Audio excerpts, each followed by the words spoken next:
E hoje nós apresentaremos o Cine-Psi do filme Toque Toque, que a convidada de hoje para falar é a Bárbara Melissa Carvalho Moraes, que é psicóloga e psicanalista com pós-graduação em psicologia escolar. Bárbara, muito obrigada por ter aceitado o convite, né, da CIP, você que já está conosco na formação permanente já há algum tempo. A palavra está com você. Eu que agradeço, Cláudia, a oportunidade de estar aqui. Agradeço a presença de vocês. Boa noite a todos e todas. Para mim é uma oportunidade, né, de vocês poderem me conhecer um pouco, de me ouvir falar, apesar de que eu falo muito nos grupos.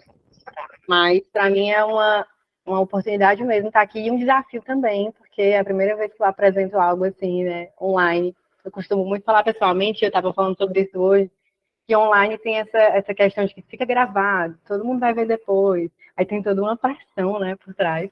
Mas aí eu escolhi um filme super divertido, quando a Cláudia falou comigo, olha, escolha um filme do seu desejo, porque eu falei, que filme eu falo? Que eu nunca falei sobre filme, na verdade. E aí ela fala do seu desejo. E aí eu pensei no filme divertido, né, sem ser um filme dramático, sem ser um filme que trouxesse esse aspecto mais pesado, mas que pudesse ser um respiro para nós hoje. Né? E aí, eu não sei se vocês assistiram, mas também se não tiverem assistido, eu acho que dá para acompanhar direitinho. Só uma ressalva, a minha especialização minha pós-graduação é em psicologia hospitalar. Certo? Eu não falei psicologia hospitalar, né? Falou educação escolar. Desculpa. Sem problema. Vou colocar aqui o meu PowerPoint para apresentar, e aí, se vocês quiserem falar algo, por favor, falem. Vamos me ajudar aí, vamos conversar, não vamos fazer disso um monólogo, não. Vamos conversar mesmo, eu estou aqui aberta a trocas, podem me interromper, aí coloquem essa mãozinha, porque eu não vou ver vocês. Certo? Bora lá, bora conversar. Tá todo mundo conseguindo ver direitinho? Então, digam aí. Sim. Beleza. Esses aí são os personagens do filme, para quem não assistiu. Eles têm TOC, né, que é o transtorno obsessivo compulsivo, e os sintomas de TOC, certo? Por que eu escolhi falar sobre a neurose obsessiva? Porque a neurose obsessiva traz muito desses sintomas de pensamento obsessivo e o ato compulsivo, né? E aí, por isso que eu trouxe essa neurose obsessiva. E aí, nas minhas considerações iniciais, eu trouxe primeiro, a título de curiosidade, a neurose obsessiva, ela era inclusa nas psicoses para o Freud, mas em 1896 ele foi introduzido junto à histeria, no grupo das neuroses. Né? E aí eu coloquei o texto. Tem alguém que está com o microfone ligado e aí está voltando para mim o áudio. Seria só como... E aí, todo sujeito nasce em um estado de desamparo. Por que eu trouxe isso? Porque quando a gente nasce bebê, a gente nasce desamparado, né? A gente é um bebê que não tem... está sendo introduzido no mundo, a gente não sabe falar, e aí a gente está desamparado. E aí a gente depende de um outro sujeito para a gente se constituir, né? A gente é inserido no mundo de linguagem, um mundo que já está pronto, e a gente vai lá, dependendo desse outro. Por que eu coloquei o outro com O maiúsculo? Porque esse outro, para a psicanálise, é o grande outro, né? É o nossa mãe, né? Aquele que traz a maternidade para nós. E aí, nessa relação com esse grande outro, a gente obtém satisfação. E aí as nossas necessidades viram demandas. O que é que isso significa? Que as nossas necessidades de fome, nessas necessidades básicas, elas viram demandas, porque a gente passa a precisar de um outro lugar. A gente passa a precisar de afeto, né? A gente passa a precisar da presença. Então, aí é quando vira demanda. Sai da necessidade básica e vira demanda. E aí, para a gente entender um pouquinho sobre a neurose obsessiva, a gente precisa entender que as estruturas psicanalíticas, elas são neurose, psicose e perversão. E dentro da neurose, a gente tem essas três divisões. A neurose obsessiva, a histérica e a fóbica. E aí, quando a gente fala de neurose obsessiva, a gente está falando de uma forma de estruturação de um sujeito. Então, a gente está querendo dizer que é uma forma que esse sujeito se estruturou e ele se relaciona com os outros, com o mundo. No TOC, que é o transtorno obsessivo compulsivo, ele é um transtorno, e aí ele vem não da psicanálise, mas da psiquiatria, né, dos manuais diagnósticos. E o que é que isso significa? Que são sujeitos que têm sintomas de pensamentos obsessivos e atos compulsivos. Só que o que é importante destacar? Que é possível que uma pessoa tenha TOC e não seja um neurótico obsessivo. É possível também que ele seja um histérico. Aqui a gente está falando da neurose obsessiva, mas não obrigatoriamente um é o outro, certo? E aí aqui a gente vai falar sobre a neurose obsessiva e traçar algumas distinções com a histeria. E aí, para a gente pensar no sintoma, a gente precisa pensar na construção desse sintoma, na construção de um pensamento. Já que é o pensamento obsessivo e o ato compulsivo, como é que se constrói esse pensamento, né? Primeiro, já que para ir ao ato, você precisa primeiro pensar, né? Para o Freud, o sintoma é um indício e um substituto de satisfação, que não aconteceu. É consequência de uma repressão. O que é que isso significa? Que quando a gente está numa relação, né, lá no bebê, desamparado, que saiu da necessidade, foi para a demanda, que passou a ter satisfação com essa relação, e todo o desenvolvimento desse bebê, ele teve algumas situações em que ele não obteve satisfação, ou que ele obteve satisfação e não suportou, isso é reprimido, vai para um outro lugar. Quando ele vai para esse outro lugar, que é para o inconsciente, né, ele é recalcado para o inconsciente, porque para a psicanálise tem a consciência e o inconsciente, né? Então, quando ele é recalcado, ele vai para o inconsciente. Ele retorna de alguma forma, ele retorna numa forma de pensamento angustiante, e esse pensamento é que é o sintoma do obsessivo, certo? E aí eu coloquei a culpa, por exemplo. Então, ele vive uma satisfação que não aconteceu, e aí ele reprimiu essa satisfação. Quando essa repressão volta, ela volta como culpa. Esse é um exemplo de um sintoma, certo? Todo sujeito vive a separação de um objeto erótico, um objeto de satisfação, como a separação do seio. E aí eu usei esse exemplo com a mãe, né? O seio é um objeto erótico, um objeto de satisfação, né? Então ele chora para mamar e muitas vezes não é para suprir a fome. O ato de mamar, ele deixa de ser só para suprir a fome, mas passa a ser de uma relação com essa mãe. Então, quanto na histeria, ele vive os efeitos dessa separação como perda de objeto, que ele foi para o outro, porque para ele era um objeto e ele deixou de ser esse objeto para a mãe, né, nessa separação. Na obsessão, não há o reconhecimento da relação do objeto com o outro. O obsessivo tenta aniquilar o outro. O que isso significa? Significa que, enquanto na histeria ele acha que ele é o objeto e a mãe perdeu esse objeto, na obsessão ele não reconhece essa mãe enquanto um outro, né, que precisa desse objeto. Essa relação é triangulada pelo pai, porque aí vem toda uma teoria na psicanálise, né, de que há um complexo de Édipo, de que tem o pai, a mãe e o filho vai viver essa castração, e aí a gente não vai se ater muito a essas questões, porque a nossa ideia é poder pensar aí sobre os sintomas, certo? E aí, como eu falei, quando retorna lá do que foi recalcado, vem como uma ideia substitutiva e essa ideia vira um sintoma. E aí, como eu já disse, né, entrando nas características já da neurose obsessiva, o pensamento vem dessa ideia substitutiva e que na obsessão, muitas vezes, na verdade, na maioria das vezes, ele serve como autopunição, como autorrecriminação. E aí o sujeito ele passa a acreditar nessas ideias, né? E aí usando um dos personagens, não sei se vocês assistiram, né? Mas um deles achava que se ele pisasse numa linha, se ele não pisasse naquela linha, algo iria acontecer, né? Ele iria morrer. E aí, o que a gente pode pensar sobre isso? Que um sintoma, ele fala de uma organização simbólica. Então, aquele sintoma dele pensar tudo isso, não é só por uma escolha. Ele vive aquilo porque aquilo protege da angústia que ele viveu e por isso reprimiu esse sentimento, certo? No toque, os pensamentos se impõem ao ponto de ir contra a vontade do sujeito, interferindo na sua relação com o mundo. Eu não sei se vocês perceberam, mas no filme, todos eles relatam que eles não têm amigos, eles não conseguem ter relacionamento. Um deles até mostra a cena de ele não...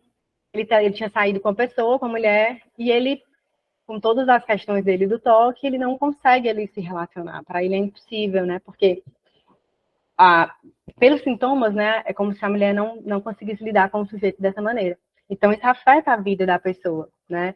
Eu já atendi casos em que a pessoa já estava a trabalhar há alguns anos, porque por causa dos sintomas, né, do toque, ela não conseguia se mexer. Aquilo paralisava de alguma forma, né? Então, passa a afetar tudo na vida do sujeito. Inclusive, essa pessoa não conseguia trabalhar pela quantidade de horas que ela perdia tendo que conferir tudo para poder sair para trabalhar. Então, não, pela burocracia do trabalho, pelo horário que ela precisava chegar no trabalho, ela não conseguia, ela não suportava. E aí, essa ideia, esse pensamento obsessivo, ele pode ser contrário a qualquer lógica. Então, não adianta alguém chegar e dizer, mas não é assim, mas ninguém vai morrer, mas nada vai acontecer. Porque esse pensamento é de uma lógica própria, é de uma lógica que foi toda uma construção para chegar até ali, né? E aí, muitas vezes, eles não são entendidos, são estigmatizados, porque é como se as pessoas quisessem enquadrar de uma forma e essa pessoa não consegue fazer isso. Freud teve um caso chamado Homem dos Ratos, e aí esse cara falava que se ele visse uma mulher nua, o pai deveria morrer. Então, é contrário a qualquer lógica. E aí, usando outro exemplo do filme, né? Como a gente pôde ver, quando eles chegaram Porque o filme ele se passa, basicamente, num consultório psiquiátrico. E aí, quando todos eles chegam lá, inclusive muitos nem tinham nome para o que tinham, né? Eles não tinham o nome toque ainda, eles vão descobrindo lá.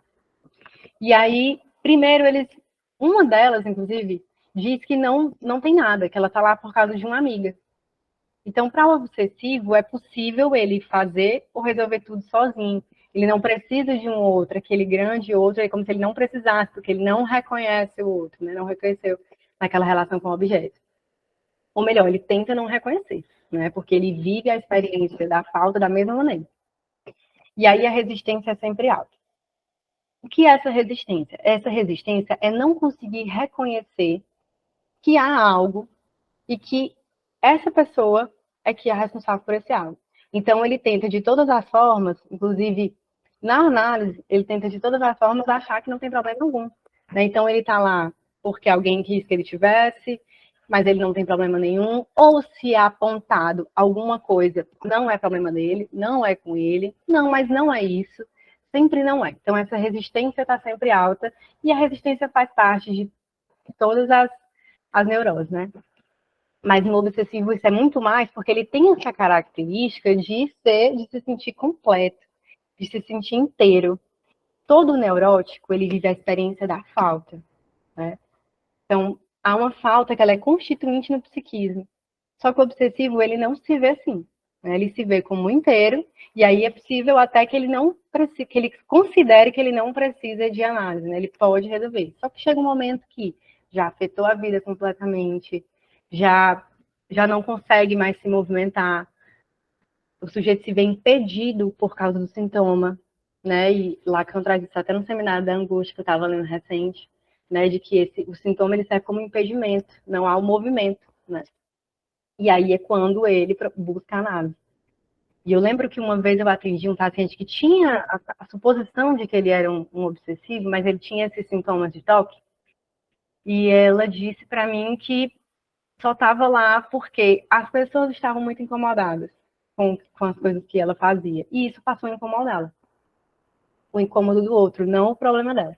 Mas no problema dela ela passou a sofrer também com isso, porque o sintoma ele traz essa vertente, como eu já expliquei. Ao mesmo tempo que ele faz sofrer, ele também protege da quantidade de angústia e tensão que aquela pessoa está vivendo. E aí, isso no filme é muito presente, porque todos ali, de alguma forma, estão sofrendo, e eles demonstram isso, né? Por mais que seja um filme divertido, é possível que a gente veja o sofrimento acontecendo. E aí, eu vou entrar num ponto que eu não vou explicar muito, que é o do gozo, que é um conceito da psicanálise, que muito por cima tem a ver com prazer e desprazer. certo? O gozo é essa experiência de prazer e desprazer numa coisa só.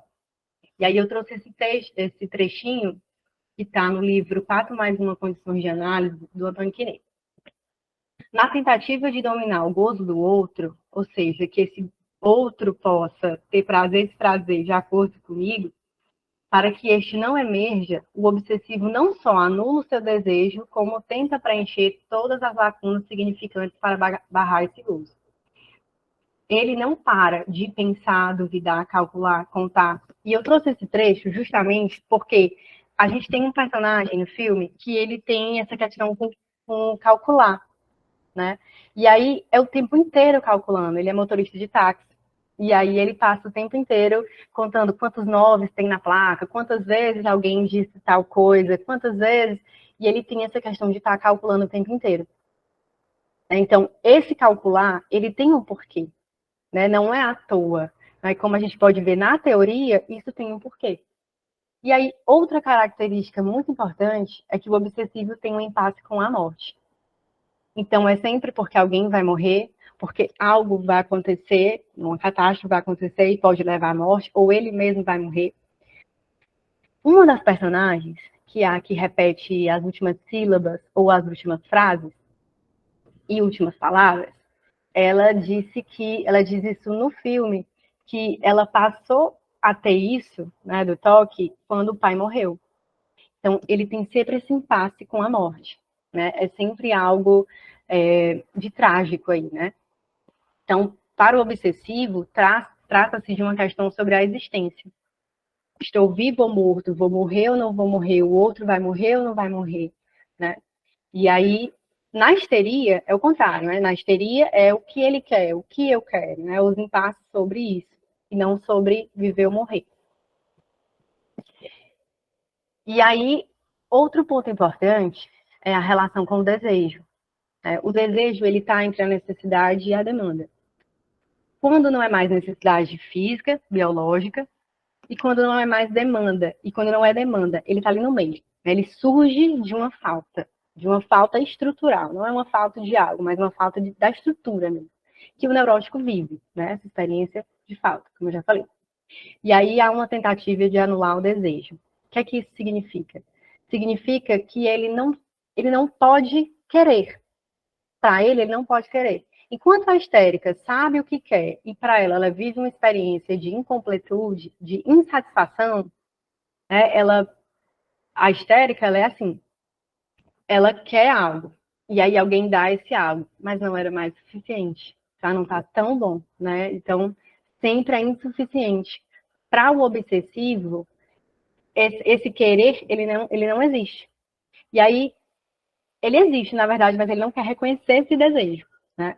E aí a Anitta nos explica, a Maria Anitta, no livro Neurose Obsessiva, um livrinho fininho da Passo a Passo, que inclusive eu recomendo, é ótimo. E tem esse livro, quem quiser. Ela explica pra gente que essa tentativa de lidar com o desejo, ela vem por duas vias. Primeiro, ele tenta calar o desejo do outro, fazendo tudo o que o outro pede. Então, ele é aquele sujeito que faz tudo por todo mundo, certo? Tudo que a pessoa pede, e não é todo mundo, na verdade. São algumas pessoas da experiência dele e ele faz tudo por essas pessoas. Então, tudo que as pessoas pedem, ele faz, para que ele não ouça o desejo dele. Então, para que não venha o que ele quer, o desejo dele, ele faz tudo que o outro pede. Ou na via oposta. Ou ele se opõe a tudo para poder ele não responder a nenhum desejo, achando que ele está anulando o desejo dele e anulando o desejo do outro. E aí, enquanto isso, o desejo dele está no que é impossível. E aí, por isso que em psicanálise a gente fala que a histérica ela é insatisfeita, né? E o obsessivo está no que é impossível. Porque é assim, quando ele percebe que quer algo, ele vai fazer de tudo para esse algo não dar certo. É um desejo completamente impossível. E a gente vê muito isso na clínica, de que não há saída, né? De que a gente pode perguntar tudo, mas nada vai fazer aquilo que ele possivelmente quer acontecer. Não pode, porque a mãe não pode ficar com o filho, e não tem outra saída, não há. Claro que no mundo de hoje, na nossa sociedade, claro que há situações realmente que não pode. Então, nesse manejo, a gente vai diferenciando o que é realmente para colocar o desejo como impossível e o que é que não. E aí, um exemplo que eu coloquei é de procrastinar muitas atividades, ou é impossível, causando situações para não se responsabilizar. Então, ele vai procrastinar muito até chegar o dia que ele não vai mais poder fazer, porque realmente o desejo precisava ser impossível, ele realmente é como se fosse um processo de autossabotagem sem ser essa autossabotagem consciente. Ou então ele é impossível, ele faz uma coisa que já se complica tanto, que aí não tem como ele se responsabilizar mais, e aí ele foge do desejo dele e do desejo do outro. E aí o obsessivo crê na palavra, ele sabe o poder dela. O que isso significa? O obsessivo tem uma questão, que é uma questão com palavras mágicas, né? A palavra, ela tem um poder para psicanálise, né? Não é à toa que a gente trabalha com a escuta.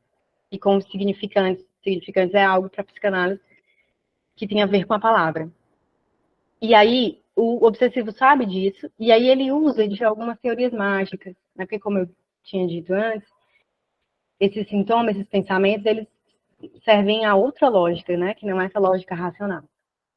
E aí, eu lembrei do exemplo da senhora, que ela é muito religiosa, e antes dela dar de cara, porque tem um momento que eles vão tentar enfrentar, né, o problema que eles têm, assim, uns com os outros. E aí ela pede, assim, a Deus, usa palavras mágicas para poder... Mágicas no sentido religioso, mas eu não estou aqui dizendo que não existe, certo? Mas é para ele, pensando em algo que tem a ver com ele. E aí ela usa algumas palavras para poder aquilo dar certo. E aí o obsessivo crê, mas também duvida. Por que eu trouxe isso? Porque na psicose, o psicótico não duvida. O psicótico tem a certeza de que aquele pensamento é certo. O obsessivo não. Sabe aquela história do tô vivo ou morto? Vai acontecer alguma coisa? Eu posso fazer algo para não acontecer?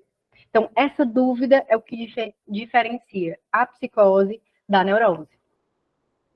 E aí a Marianita traz também um outro exemplo no livro e diz o seguinte, que o paciente tinha uma palavra mágica que era formada pela inicial de uma oração. E aí ele finalizava com amém para poder se proteger contra tentações sexuais. Essa questão erótica, ela também é muito forte na neurose. Né? Para a psicanálise, inclusive, essa questão erótica é muito forte. Então, para o sujeito obsessivo, como ele tem uma questão moral muito forte, tudo que tem a ver com o erótico, ele não suporta. Né? Então, ele precisa se sustentar de alguma forma, por causa da autopunição, que eu já tinha falado para vocês, em algumas coisas que ele mesmo constrói, né? E aí, essas palavras mágicas é uma das saídas. E aí, esses rituais, eles demonstram o poder do pensamento e da palavra para o obsessivo. E há uma temporalidade que é o tarde demais, que é justamente ligado àquele impossível. Ele vai sempre não dá mais, né? É sempre tarde demais. Eu tentei de tudo, mas não dá mais. E aí, há essa ideia da consciência moral muito forte, que é o supereu, né? Para a psicanálise, né, é dividido em supereu, o eu e o inconsciente, né? São as instâncias psíquicas. E aí, esse supereu é aquilo que tem a ver com o externo, né? Com a consciência moral, com as questões morais daquela sociedade. Então, esse supereu, ele é muito cruel e muito forte na neurose obsessiva. O sujeito, ele está sempre se punindo, ele está sempre ali contra ele mesmo, né? Então, vou voltar aqui só porque eu vi uma mãozinha aí. Pode falar? Pode falar, Cláudia? Pronto, estava tentando abrir o microfone. Queria ouvir mais, mas ao mesmo tempo queria dar uma pausa aqui numa coisa muito interessante que você falou. A questão da dúvida e da certeza, né? Da diferença que é entre a psicose e a neurose obsessiva. Isso é muito importante para a clínica, muito. Porque quando o neurótico obsessivo chega para o atendimento, né? Chega para análise, ele chega com algumas questões muito, às vezes, muito próximas ao que a gente pode, inclusive, confundir né, com a psicose, com a esquizofrenia, ou a paranoia, principalmente, né?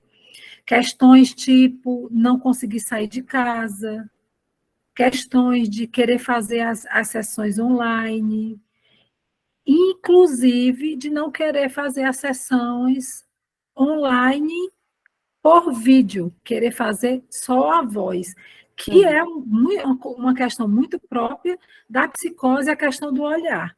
Mas que se a gente não se atentar para essa questão da dúvida e da certeza, a gente pode se embolar o meio de campo e achar que a gente está trabalhando com um psicótico e aí a coisa complica, né? A análise complica. Então, eu achei, assim, importantíssimo isso que você colocou, Bárbara, porque isso serve para a clínica, isso é muito próprio da clínica e que nos ajuda na clínica, né? Nessa questão de como trabalhar, porque não é, a gente sabe que na psicanálise a gente não, as estruturas não estão aí para a gente dizer para os, como a psiquiatria, né? Como a medicina, você é neurótico obsessivo, você é histérica, não é para isso, mas serve para a gente, para o analista, para poder trabalhar melhor com o analisando. E essa nuancezinha entre a dúvida, com relação à dúvida e à certeza, ela é primordial para a gente trabalhar na clínica. Então, Porque esse é o ponto que diferencia uma estrutura da outra, né? E a gente trazer essa questão da neurose obsessiva hoje realmente não é para fins diagnósticos, porque o diagnóstico para a psicanálise ele serve para o manejo do trabalho, né? Que é o manejo da transferência. A transferência são os sentimentos do sujeito para com o analista. São sentimentos que são projetados desde a infância, né? Então, a gente está falando aqui para vocês conhecerem, né? Para que a gente possa falar sobre isso. E não para a gente diagnosticar ninguém. inclusive, eu assisti um filme há muito tempo atrás, o nome é O Segredo das Duas Irmãs. E o filme começa com uma moça que está saindo, está recebendo alta de um hospital psiquiátrico. E no filme não diz se a menina, se o profissional que está dando a alta é um psicólogo ou um psiquiatra.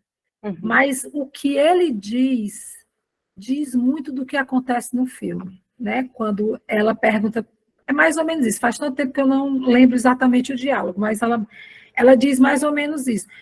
Eu estou recebendo alta, então quer dizer que eu posso ir?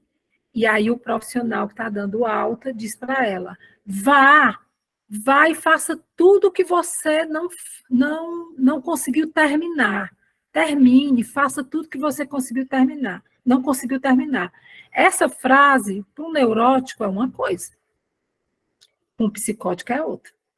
E ela foi e fez mesmo. Exato. E para o neurótico histérico é uma coisa, e para o neurótico obsessivo é outra. Exatamente. Né? Né? Nesse caso do filme, ela foi e fez mesmo as coisas que ela não terminou. Né? Literalmente. Então, é bem complicado. Por isso é importante, é exatamente isso que você está falando. Vamos voltar aqui. Eu fiz, hein?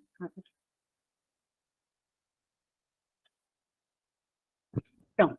E aí, por isso, tanta culpa e angústia, né? O sujeito obsessivo, ele tem uma coisa com a dívida. Ele está sempre em dívida, né? Ele está sempre culpado. E aí, se um sujeito realiza um desejo, há um preço a ser cobrado. Se ele consegue fazer algo, ele vai ser cobrado com muita força, porque essa consciência moral dele bate muito forte. E aí eu trouxe só uma provocação, né? Não há um preço de viver como se vive, dele viver como vive também, porque ele vive em constante tensão, né? Porque ele está o tempo inteiro se cobrando. E aí eu faço essa provocação, essa pergunta, não a nível de moralidade também, né? Porque aí a gente pode cair no risco de achar que é só dizer para ele parar que ele vai parar. E não é assim. Né? Como a gente viu, é toda uma construção de pensamento, uma construção de sintomas. E aí eu vejo muito isso também da família, muitas vezes, não entender, né? Por que que ele perde tanto tempo, por que que ele não consegue. E aí isso é importante até para que a gente possa olhar esse sujeito que tem esse transtorno de uma outra forma, né? E aí a Denise Lachau traz no livro dela sobre o obsessivo, ela diz o seguinte: o obsessivo, homem ou mulher, é escravo. Por que que ele é escravo? Porque ele é escravo, muitas vezes, do outro, dos pensamentos. Ele é alguém que precisa estar o tempo inteiro fazendo algo para liberar uma tensão. E essa tensão é liberada momentaneamente.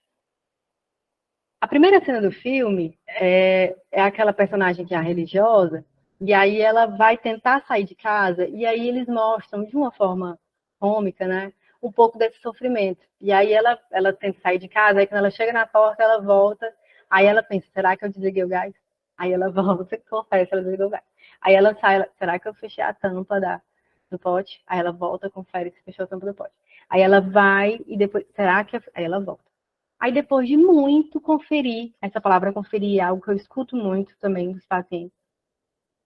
E aí, ela, depois de muito conferir, ela consegue sair, ela chega no ônibus, e aí ela tá lá no ônibus, né? No esforço danado para estar ali, que ela tava, inclusive, para a sessão desse psiquiatra.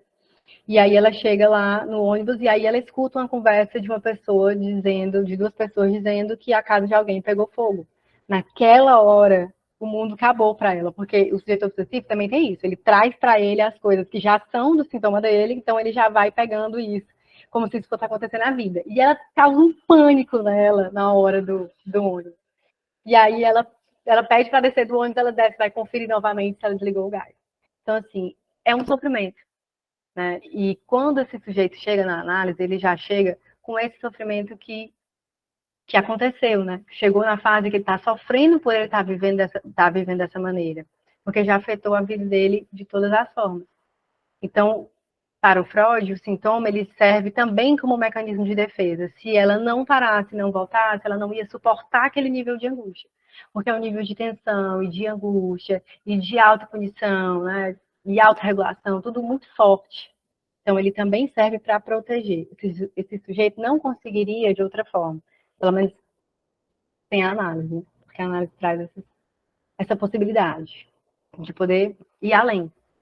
E aí, agora é disso que eu quero falar, né? Depois de traçar esse percurso aí de como se constrói o sintoma, como se constrói os pensamentos, quais as características, quero falar das possibilidades da análise, né?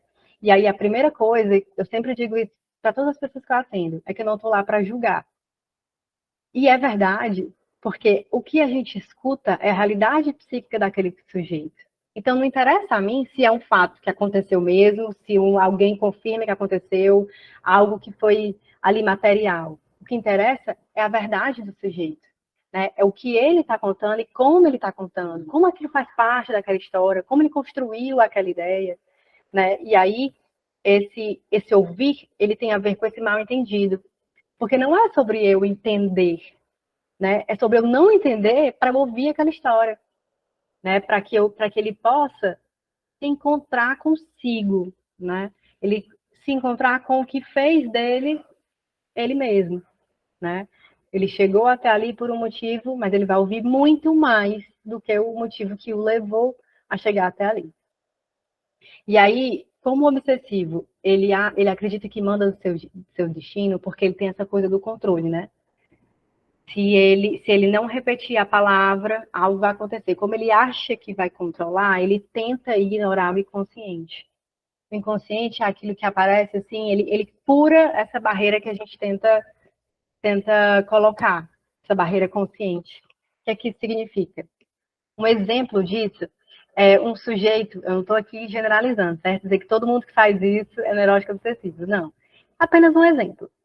Ele é um sujeito que ele vai chegar na análise ou na terapia com toda a sessão dele escrita, pronta, para não ter nem perigo dele escorregar em nada. Tá tudo pronto ali. Então, ele não quer escorregar com nada. Ele vai tudo pronto. Tudo isso para o inconsciente não aparecer. Porque o inconsciente, ele, como eu disse, né? Ele é essa falha. De repente, a pessoa falou algo que, ixi, não era isso, era outra coisa. Né? ou contou uma piada, como a gente viu ontem, ou um sonho, né? O inconsciente ele se manifesta assim. Você chega lá todo pronto, achando que você vai falar tudo que você programou na sua cabeça, e você fala de outra coisa. Então, essa outra coisa também tem a ver com a manifestação do inconsciente, e o obsessivo não quer que isso aconteça.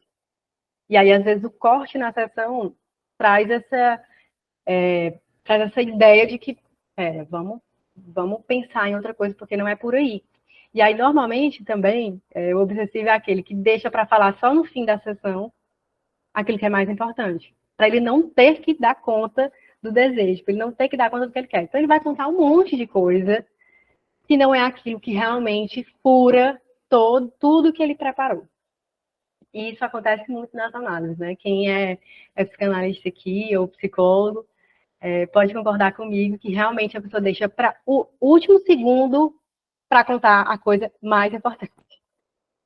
E aí cabe ao manejo mesmo, dentro da transferência, a gente poder ir balizando aí para fazer funcionar, né? Então, o que a gente vai fazer com esse sintoma, com esse sujeito? A gente pode questionar.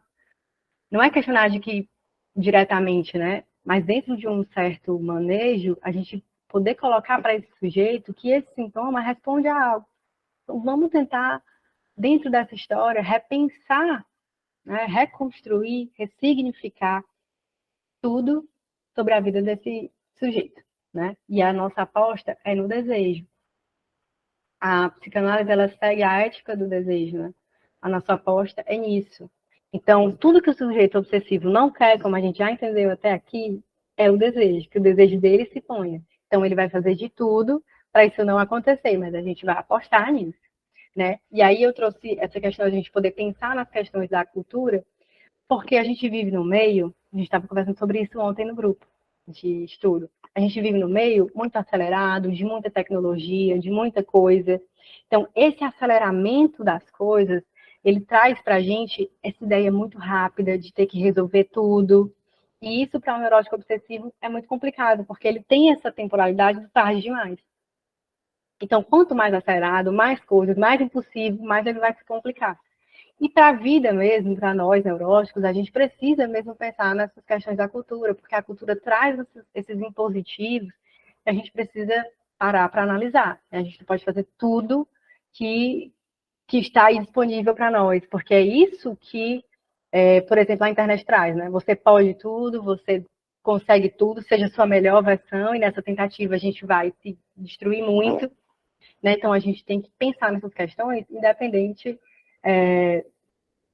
se é um neurótico obsessivo ou não, porque, como a Cláudia disse, muito bem colocado, esses diagnósticos, eles servem ao analista. A gente está aqui para aprender e entender.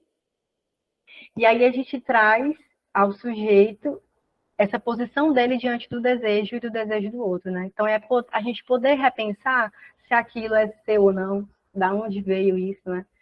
Muitas vezes, a gente nem sabe se o que a gente quer é realmente porque a gente quer ou porque alguém disse que a gente deveria, né? A gente não sabe como é que se construiu esse querer, né? Se você quer fazer medicina mesmo porque os seus pais queriam que você fizesse, também não estou aqui criticando, mas a gente pode pensar que será que não há algo que vem do outro que nem é seu? E a análise traz essa possibilidade de você estar diante do seu desejo, né? Da sua posição diante disso. Quais são as suas escolhas na sua própria vida, né? E da onde vêm essas escolhas? Como essas escolhas construiu você, né? Então, eu coloquei aí que ser sujeito não é ser sintoma, porque nós somos sintomas também, né? O sintoma faz parte de nós porque ele faz sofrer, mas ele também protege. Mas a partir do momento que esse sintoma prejudica a nós, a gente pode repensar, né? A gente pode olhar por que a gente está fazendo isso. E aí, não ser só sintoma também traz esse outro viés de que olhar para um sujeito que tem um transtorno não resume esse sujeito. Ele é muito mais do que só o sintoma, do que está ali visível para a gente. E como a gente viu hoje, há toda uma construção. Então, ele não é só isso. Ele é muito mais. E a gente pode pensar, inclusive, nos estigmas, né, sociais que tem diante dos transtornos.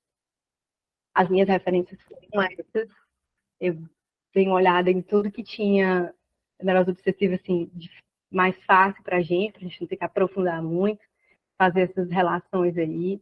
Olhei o Freud, olhei o Bruce Fink, a Denise Lachade, Antônio Quinet, Maria Anita Carneiro Ribeiro. E aí é interessante que em todas essas referências, os pontos são bem comuns, né? Eles sempre trazem essa mesma ideia de que há um sujeito para além dos sintomas, que esses sintomas, eles também protegem o sujeito daquele nível de angústia e tensão, então não é só fazer por fazer, e que há algo além da consciência, né?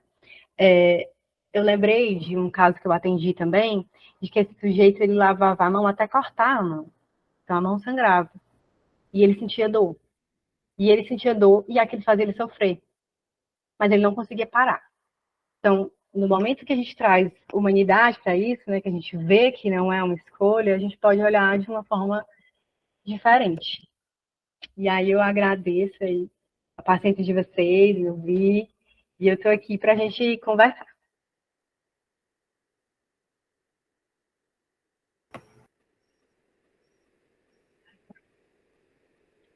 Bom, gente, pode abrir as câmeras, né? Abrir o microfone, complementar, perguntar. Vamos discutir um pouco sobre isso, sobre essa questão, né, do filme Toque-Toque e a neurose obsessiva. É tão importante para a clínica, né, essa questão. O que a gente vê é só o sintoma, né? É só a pessoa resumida ao que eles estão vivendo ali, só o que a gente está vendo, né? Mas há muito por trás, né? E há muito por trás em todos nós, né? Quando a gente fala que nós somos sujeitos subjetivos, é porque há muito por dentro de nós, né? E aí tem uma ideia também na psicanálise que é interessante, que é do Freud, que eu acho que é no texto Mal Estar na Civilização, não tenho certeza, mas é que o sujeito individual é o sujeito coletivo. Então, nós somos também fruto, né, daqueles que vieram junto com a gente, né? Nossos pais que investiram, quem faz essa função. Então, nós carregamos tudo isso que tem da nossa cultura, daqueles que nos criaram. Então, a gente carrega tudo isso e a gente responde a isso, né? O sintoma é uma forma de responder, uma forma que a gente conseguiu, não conscientemente, de responder a tudo aquilo que foi colocado para a gente nesse mundo aí que a gente chegou desamparado.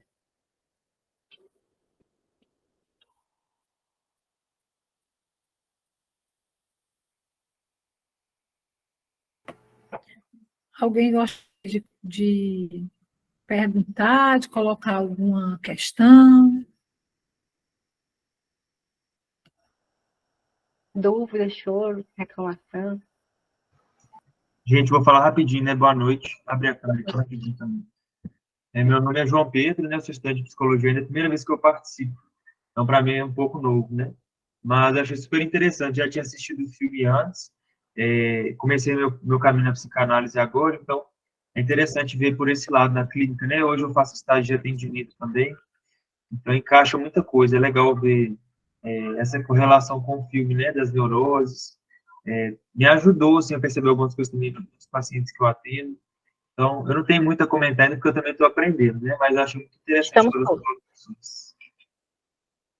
Exatamente, estamos todos, porque se nós psicanalistas acharmos que sabemos tudo, nós estamos no lugar errado. Está muito longe.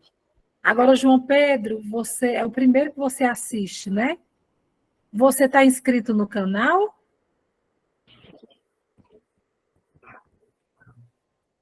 De canal onde você Canal fala? do YouTube. Canal do YouTube da SIC. Não. Pois vai lá que tem outros filmes Vou também seguir bem lá. interessantes. Eu acho que são já, eu acho que esse aqui ou é o nono ou é o 10º.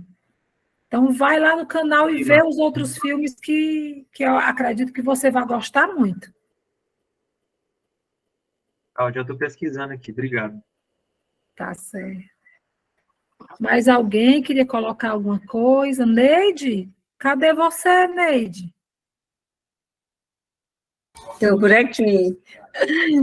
Eu achei assim, as colocações da Bárbara bem pertinentes, né? Acrescentou bastante. E o filme eu achei fantástico a escolha. Eu não sei se foi da Melissa, se foi da Mônica, né? Com vocês. Mas de uma forma bem humorada, né? Bem Foi da humorada. Bárbara mesmo, viu? A escolha do filme. Como? Foi da Bárbara mesmo que foi. Parabéns, Bárbara, então, pela apresentação e pela escolha. Obrigada. A gente vê que ela se dedicou bastante, né, na pesquisa e tal. E, assim, o filme em si eu achei fantástico, né? Pela forma leve de ser apresentada. E o que eu percebo é o quanto de nós temos em cada um, né? Em cada um sintoma. É incrível de meu Deus. Aí, quando aparecia um, né? Tipo, nossa senhora, tem um pouco disso, tem um pouco daquilo. Então, é muito do que também a clínica, né, apresenta, e ainda estou concluindo meu curso, e de como tem a nuance de você identificar, né? Por isso que eu achei importante, assim, as colocações da Bárbara, né, enriqueceu bastante nessa questão de você identificar, né, como foi dito, mesmo que não seja uma coisa de rotular, mas ser mais fácil você conduzir, né, aquele paciente. Então, assim, eu achei muito bacana a escolha, muito bacana o filme, sabe? Muito legal. Inclusive, o final, né? O final é fantástico. No final, eles conseguem ali, de alguma forma, encontrar um jeito até de se relacionar, né? Que é impossível antes. E de ver que o próprio analista, né, ele também tem um pouco daquilo. Ele tem toque, né? Ele tem síndrome de Tourette, né? Isso. Muito legal, gente. Bacana. Obrigada, Igor. E aí eu estava pensando no que você estava falando, Neide. Obrigada por participar. Estava pensando nisso que você estava falando, na hora que você estava falando, sobre esse manejo, né? O manejo na neurose obsessiva é preciso um certo cuidado, porque como ele já tem essa consciência moral muito forte, a gente precisa ter cuidado de não chegar impondo muita coisa, né? A gente não pode impor de maneira nenhuma em nenhum caso, mas de ter esse cuidado de não desejar também que o outro já saia daquilo muito rápido ou impor aquilo muito rápido, porque ele já é alguém que já se impõe. Sim. O pensamento ele já se impõe para aquele sujeito com muita força. Então, conseguir ter esse olhar de que não é impositivo, né? Não é querendo que ele faça algo. Eu acho que essa é uma diferença da psicanálise também, né? A psicanálise traz esse olhar de poder escutar, de poder pensar no outro sem impor, né? Mas não criticando nada, assim. Mas nesse sentido mesmo, essa genialidade que eu acho que é a psicanálise mesmo, assim, de você poder ouvir sem querer ali um resultado, né? Porque a gente está muito seguindo na nossa sociedade a lógica do resultado, de deixar de ter o sintoma, e a gente não sabe até que ponto esse sintoma está protegendo, ao ponto desse sujeito continuar ali ainda, né, de uma certa formação, porque é possível que a gente desorganize completamente nessa Às vezes lógica. O sintoma é organizador, né? Às vezes o sintoma é organizador. E como Lacan dizia, né, nós precisamos estar curados do desejo de curar. Isso. E o Quinet traz isso, que o sintoma, quando a gente vê um sintoma, a gente não está vendo ali um transtorno. A gente está vendo uma forma de organização. A gente está vendo como que aquele sujeito conseguiu se organizar. Não é necessariamente o transtorno. Nós precisamos não querer retirar sintomas, como tem em outras abordagens, não, porque a psicanálise não é uma abordagem da psicologia. Né? Algumas pessoas pensam isso, ou dizem isso, mas não é. Mas como tem nas psicologias, né? Nós não vemos os sintomas, não devemos pensar em retirar o sintoma, mas em escutá-lo. A gente precisa escutar o sintoma e não querer retirá-lo. E é interessante lembrar, né, Bárbara? Parabéns pela apresentação. Fala rápido aqui, mas eu estava lembrando do texto de Lacan da angústia, né? O seminário da angústia. Na verdade, o psicanalista, ele escuta o sintoma, mas ele também angustia esse paciente, de alguma forma ele implica ele na angústia. E isso é muito pertinente na clínica. A gente precisa ter esse cuidado, né? Porque para não trazer esse furor curandes, né? Eu quero organizar, para ele não se sentir mal e ele sair daqui bem. Isso não é a psicanálise. A psicanálise é implicar o sujeito no seu lugar. E você falando sobre o caso da questão obsessiva, eu estava lembrando de um caso de um obsessivo que eu atendi um tempo atrás, que me chamou muita atenção, porque eram questões de uma obsessão densa. Casos tipo, se tem esses cestos que se colocam em banheiro, né, ou qualquer espaço da casa. Se ele não colocasse e não tivesse as bordas bem dobradas e amarradas, o que me chamou a atenção é isso, e afundasse o saco para o lixo ficar certinho, organizado, ele passava mal. A que ponto, né? Se chega, aí me lembra toque-toque. Então, assim, a que ponto se chega num caso de neurose obsessiva? Então, é isso, era só para trazer também essa questão da angústia, do seminário da angústia do Lacan, e que a psicanálise está aí realmente para escutar e não para curar, ou ter esse furor curandes. Como eu estava falando, Mônica, sobre o nível de tensão que esse sujeito vive, né? Então, a gente vai angustiar, claro, mas a gente também precisa ter cuidado se aquele sujeito suporta o que ele suporta de nível de angústia, né? Também. Sim, ele já vive nessa tensão, então a gente meio que vai com esse olhar mais sensível, com essa escuta mais sensível, de que o que ele está suportando ali também. até porque o inconsciente é atemporal, né? E tem a temporalidade, o tempo lógico de cada um, não cronológico. E então, a temporalidade do obsessivo é tarde demais. Né? Porque é impossível.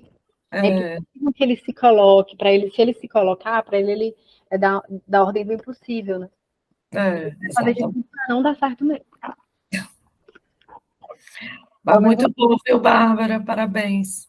Obrigada. Alguém mais, gente, gostaria de colocar alguma questão, perguntas, dúvidas? Está todo mundo tão quietinho hoje, né? Está muito quietinho, está muito quietinho. Gente, então, se não existir mais nenhuma questão, nenhuma dúvida, a gente pode encerrar agradecendo a presença de vocês, da Ana Carmen, da Raquel, da Thaís, da Neide, do Pablo, do Pedro que estava aqui e saiu, Elan, e principalmente da Bárbara. Bárbara, muito obrigada mais uma vez, muito obrigada de você ter aceitado o nosso convite. Para mim foi super, super proveitoso. Super, me faz refletir de novo e trazer todas essas questões que você trouxe hoje, levar para dentro da minha clínica, pensar em alguns pacientes, porque isso é o que interessa para a gente, né? Então, parabéns, Bárbara, foi excelente tua apresentação, maravilhosa, viu? Bem clínica, bem voltada para o que a gente realmente precisa. Obrigada. Então, boa noite, gente, e até a próxima, viu? Até o próximo sim. Até a próxima. Obrigada. Boa noite. Tchau, gente. Tchau.